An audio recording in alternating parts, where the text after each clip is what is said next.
discussing today. I'm also pleased to share the stage with Special Agent in Charge Mark Brutnell of the Tampa Bay Regional Operational Center. And this case we're going to talk about today has stretched across the borders of this state and beyond Tampa Bay.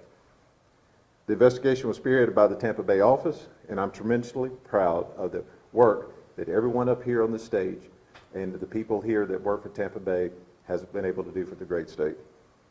I want to say special thanks to Special Agent Ricardo Acevedo and Crime Intelligence Analyst Ms. Pena, Candace Pena. And also welcome Florida Highway Patrol Captain, where's she at, Captain? Heather Glennie and Public Affairs Officer Steve Gaskin, as well as the National Insurance Crime Bureau Director of Field Operations Charlie Warshman and Special Agent David Cecilia. Now, FDLE truly values the partnership we share with help root out our crime in our great state, and each of your agencies played a critical role in ensuring a successful outcome in this case. Now, we're here today to announce the arrest of 23 suspects in the operation. You want to fix that? Are we good? An operation Gone in 60 Days. Today marks the culmination of a 5-year investigation into a complex, multifaceted vehicle theft ring that resulted in the loss of more than $1.1 million. $1.1 million to victims. Yeah, we're good. Y'all good? Sorry about that. Can you do that one more time? Okay. We'll do it again. So, 23 suspects were arrested in Operation Gone in 60 Days. And that resulted in $1.1 million that was to victims. So that's a huge case. And it took over 5 years to do that, to put that all together. So that's the reason why the great work of these analysts, these agents, the National Crime Bureau, Insurance Crime Bureau, everybody that was part of this case is and statewide prosecutor. It just takes a while to go through that, but we were able to save a lot of money and actually put a lot of people in jail. Now, FDLE, this is what we do. FDLE, we do these multifaceted cases, multi-jurisdictional, but we can't do it without the Office of Statewide Prosecutors. They are the key people in this whole investigations. So I want to thank everybody here. I also want to introduce Special Agent in Charge Mark Brutnell. He's going to tell you a little bit more about the case. Mark? Thank you, Commissioner. Let's take this one. Appreciate that. Thank you. So we started this case in July of 2018. We had received some information that a group here in Tampa was trying to sell fraudulent commercial driver's license, CDLs. And in the midst of that investigation, as we were beginning to do our investigative steps, we realized that several of meetings that we had with some confidential sources targeting this group, they ended up driving lots of high-end vehicles with temporary tags. Every time we met with them, a different car showed up. Maseratis, BMWs, very high-end cars. So our keen investigators decided that's kind of strange, so they started running these temporary tags. And what we found out is why we're here today. So this was a very organized fraud. Several ways they conducted these frauds. There was three overarching ways they did this. The first one was our main target there, Rosmil Cruz. He would get online and look for high-end vehicles across Florida, Georgia, Tennessee, Alabama, and he would target smaller dealerships. And he would actively look for high-end vehicles. And when he would find one, he would have some of his members of that group there waiting and able to go pick up the vehicle at a moment's notice. He would then send fraudulent checks to banks here in Tampa to cover the amount of the vehicle. Once the deal was consummated, within a couple hours, somebody from that group was picking up that vehicle and driving it back to Tampa. Well, ultimately those checks weren't good, obviously, so the funds were not there. It was too late. The car was already back here in Tampa. So what they would do then is they hired, or they used another one of our defendants, Marianne Hell, her last name, Marianne Hell from Miami. She worked at a car dealership in Miami. She would author a temporary tag for that vehicle. They would then also solicit the services of another individual on our org chart there, who was the mastermind of crafting counterfeit VIN numbers. Not just one, he would make sure that every VIN on that vehicle was, because there's several VINs on the vehicle, he was very good at that. So then they would drive the car for 60 days until the temporary tag was no longer valid.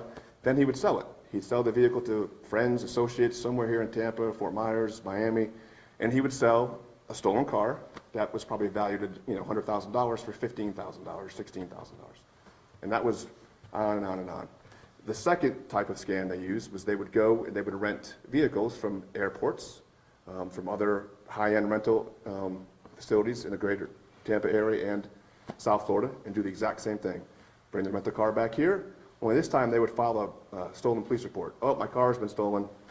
But in the meantime, they've got the temporary tag, they had the new VIN numbers, and then they would sell the rental car.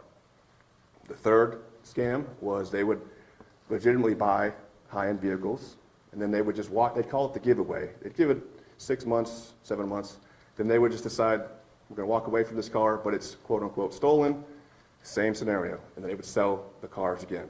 They would get new identities through the VIN number, and so some unsuspecting people were buying these cars that they're not legit, they're stolen. They couldn't get any worse. Mr. Cruz then when he would sell these cars, he would ask these people, hey, do you need some car insurance? I can help you up with that. I got a guy that sells car insurance. So these people would give him money, cash money, for their 6-month policy. He would go online, and he would craft his little policy, give them a nice little insurance card, and then after a month, they'd get a call from Geico saying, you don't have any car insurance. No, but I paid for 6 months, and they didn't. He would pocket the money on that. So this was on for 5 years nonstop. We arrested him for other charges in 2020. And just to give you some depth of the mastermind that he is, in the 2020 arrest, when we seized his cell phone, we located over 76,000 pictures of driver's licenses, VIN numbers, vehicles, 76,000. This guy was a walking fraudulent cell phone, basically. So at the end of the day, he's going to be facing a litany of charges, thanks to General Moody's Office of Statewide Prosecution, FHP. NICB was a great partner in this case. They allowed us to purchase 2 vehicles. We did some undercover operations, and we purchased 2 cars ourselves to continue the investigation and to prove the fraud. So this group just didn't stop. He didn't get the message in 2020 when we got him the first time.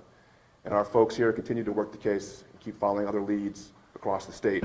And with General Moody's Office of Statewide Prosecution, we feel confident that he's going to get the message this time. He's facing lots of RICO charges. So good case, a lot of good teamwork. So with that, I'll hand it over to Attorney General Moody, who is a champion for law enforcement. We appreciate everything you do for us, Ashley. Thank you very much. Thank you, Special Agent. Hello, good morning, and thank you so much for being here with us today. It's an exciting morning because it is a demonstration of the power of collaboration. You'll see standing with me the Florida Highway Patrol, Florida Department of Law Enforcement, our statewide insurance fraud investigators, and even a nonprofit, the National Insurance Crime Bureau.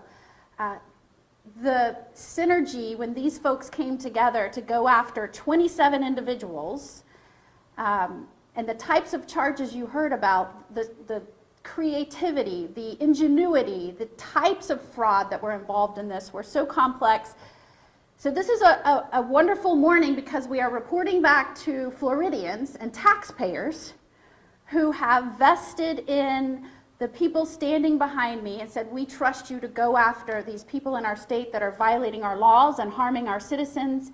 And this morning's announcement is an example of the hard work, the dogged determination, and the expertise that is involved in going after complex fraud. And as you heard, this involved different types of schemes involving sales of automobiles.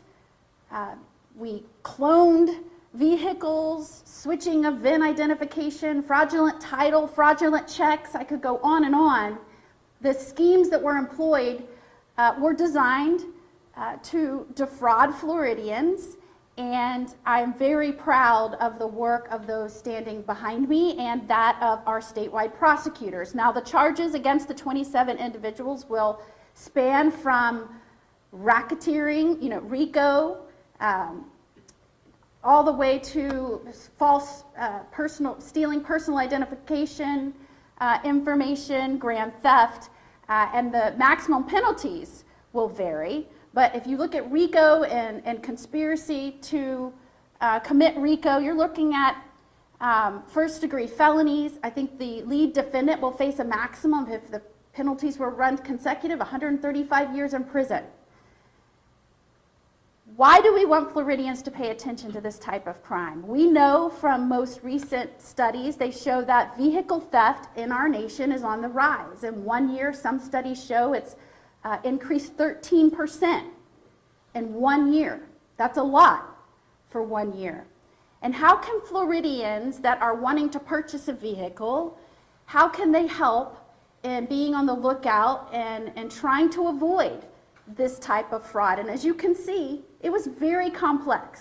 It involved different types of sales, it involved a dealership, it involved false identification numbers. So we want Floridians to be aware that this is happening, and of course, we'll keep working hard to go after these people that are trying to commit fraud in Florida, but we also want Floridians to be on the lookout for things that may be suspicious.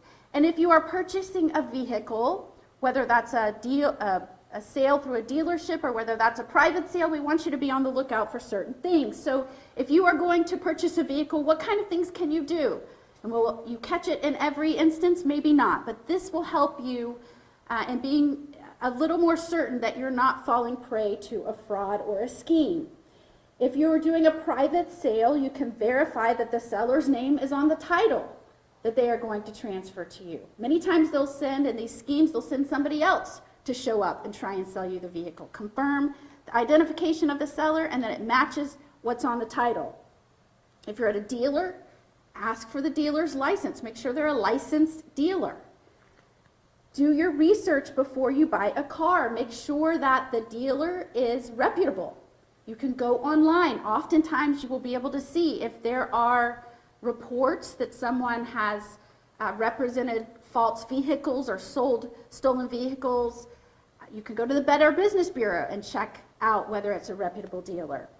FDLE has a stolen vehicle database. If you type in Google search, FDLE stolen vehicle, it'll take you to that database. You can put in the VIN number. Now in this case, it wouldn't have caught it because you're using false identification numbers, cloned vehicles, things like that, but that is a search that someone could do. You can check that the VIN on the dash and the VIN number on the door match. There are two places that you can look for a VIN number, right on the dashboard and on the side of the door. You want to make sure that they match. Go to that door, VIN number. Try to peel that off. If it's false, it'll probably peel off pretty easy. If it's there from the manufacturer and it's the VIN number that was put on there and it's meant to be on that card, it's going to be really hard when you try to take it off and it'll probably break apart. That's a quick sign that that might be a false identification sticker. And finally, if it's a private sale, you can go to the DMV and do the transaction right there. Sign over the title, have the representative look at it. Many times those folks have worked there for decades and they can spot if there is a fraudulent title document. So these are just some ways that Floridians can protect themselves if they are going to buy a vehicle in Florida. Again, many times the schemes are so complex, it takes the folks standing behind me working in collaboration to take down these vast criminal enterprises, this organized fraud, and we're so proud of them this morning. But we always want to remind Floridians there are things that you can do as well to help us prevent vehicle fraud and vehicle sale fraud.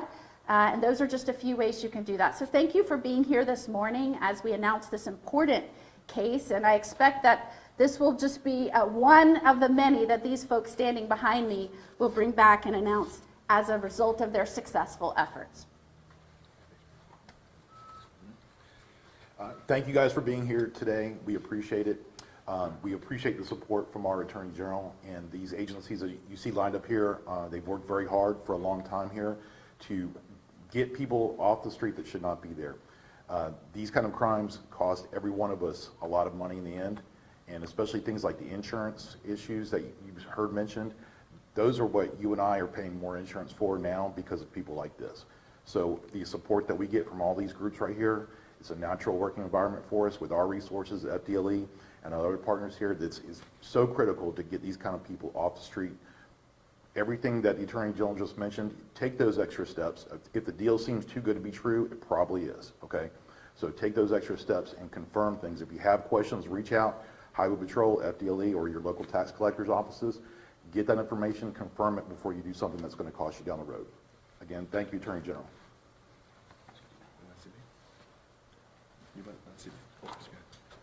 Thank you. On behalf of the National Insurance Crime Bureau, the CEO, David Glowy, our Director of Public Affairs, Joseph Brenzick, and our Director in the Southeast Region, Charlie Warsham. My name is Special Agent Dave Sicilian. I'm assigned to the Tampa Bay region. Good morning. So NICB's role, as indicated earlier, that we provided buy money to undercovers to help further the investigation. We also did a lot of research. We gathered information, data, and we identified a number of stolen motor vehicles during the course of this investigation. We're proud to partner with the Florida Department of Law Enforcement, Florida Highway Patrol, Department of Insurance Fraud, the Attorney General's office, as we together join forces to protect the citizens of the state of Florida. So we are all committed to preventing vehicle theft, and we would like to thank the Florida Department of Law Enforcement for recognizing us today, and we look forward to continuing to protect the citizens of the state and also against fraud and theft. So thank you very much. Okay. Thank you, guys. With that, we'll take some questions if you have any for anybody So to here. clarify the numbers, I see 25 people pictured here, 23 have been arrested, I see 2 wanted, and then Ashley Moody said 27. So can you clarify how many people are charged, how many arrested? There'll be 27 charged, 23 have been arrested. We have 2 outstanding warrants right now. Okay. About how much of a prison sentence would they get if convicted, do you think? That has to do with the charges that they have, if they have any prior convictions. I'm sure the general could speak to that, but like she mentioned earlier, some of these charges carry felony 1, that's maximum 30 years. So a lot of it depends on their criminal histories and their charges that they have today. What happened to all these people who bought these vehicles not knowing that they were stolen? Did they have to give the cars back, or are they basically SOL? Some of them did, but some of them are charged. When you meet a guy in a Circle K parking lot on a Sunday with $13,000 cash and no bill of sale, no title, it's a clue. One of these individuals, during our research, had over 159 cars registered to him in a 10-year period. So, yes, we did charge some, but some were very surprised and upset, and oh my God, so yes, we had to take the car back. What makes the world of cars and car sales and insurance and all these other things that have lots of paperwork, and what makes it so attractive to somebody who is trying to pull one over on someone buying a car, pull one over on an insurance company? I think because there's so many layers of failure. I mean, we've all bought a car in our lifetime. It takes all day to buy a car, and that's because of people like this. And I think because there's so many different aspects to it and different paperworks and this title, that sale, all the paperwork involved gives these fraudsters every opportunity to create new paperwork. And when they were forging these VIN numbers, the VIN numbers were just essentially made-up numbers. They weren't going anywhere, right? It was just a number, so when you looked it up, you couldn't Correct. find it in the database. Correct. And an individual that did that had a history of doing that. So this was not his first time in this arena.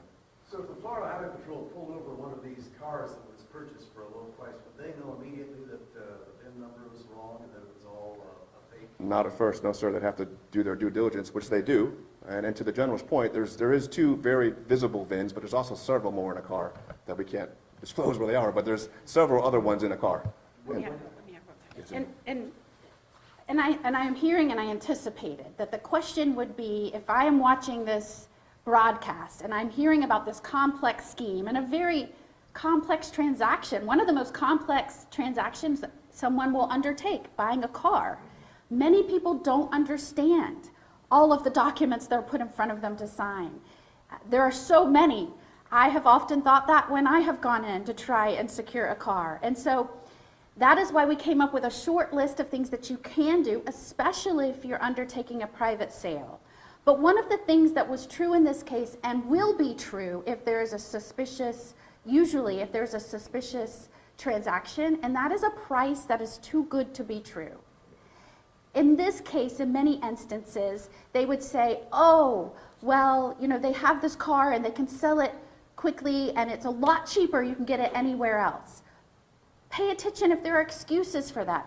My aunt is very sick and she has to sell her car immediately to get money to help buy her health care, and she needs cash. So if somebody's asking for cash, if somebody says they want to sell you a car and it's a lot cheaper than you could get on the marketplace, And these days, being able to research what is a fair price for a car has never been easier. So in addition to researching who's selling you the car, demanding that their name is on the title, that the person that is transferring that title is present, and researching whether a price is too good to be true, those are some easy things consumers can do that will raise suspicions if something's just not right. How did this first come to your guys' office? Because this was 5 years in the making, I understand? Yes, ma'am. Okay, what was the initial tip that you had received? Like I said earlier, we got a tip that there was a group at Tampa that was selling counterfeit CDL driver's licenses, and then it morphed into that. Ultimately, we never bought any counterfeit CDLs. I guess they weren't doing that. So in the course of, I'm surprised they weren't, but in the course of our investigation on that, we turned into the vehicle theft ring. Can you just describe what makes an investigation take 5 years and how you begin to unravel something like this that looking back on it, it seems all obvious, but Right. pulling it apart is a Well, a couple of things. There were so many different layers of this. We have 3 rungs of the organization, and as the general mentioned, lots of paperwork, different circuits all over the state of Florida. And unfortunately for us, this was also in the midst of COVID. So it made things very difficult for us to do certain law enforcement activities. And it's just that the documentation is voluminous with this. Lots of interviews, a lot of travel. And we wanted to, besides, we arrested him in 2020 to start the case going. It took us, after that, almost 3 years as we sit here today, to build an even better case. How many people did you interview? Oh. Hundreds? Yeah, I can tell you, our folks here have spent over 12,000 man-hours on this case. How big is the case file? Older? It's probably pretty big, yeah. Ace, how big is the case file? 700 reports. 700 investigative reports. Yeah. Any other For questions? the state of Florida on an annual basis, what does this cost the consumer, like on the percentage of their premium? What are we paying for people like this? Does anybody have a figure? I don't know if you can quantify that, but I would say it definitely impacts the citizens of Florida. I mean, all those cars that they sold, we didn't get any of that money for that, for taxes and those things of that nature. So yeah, the victims are Florida citizens, insurance companies, rental car companies. Any other questions? Thank you. We'll be pushing out a news release shortly with the graphic. Thank you.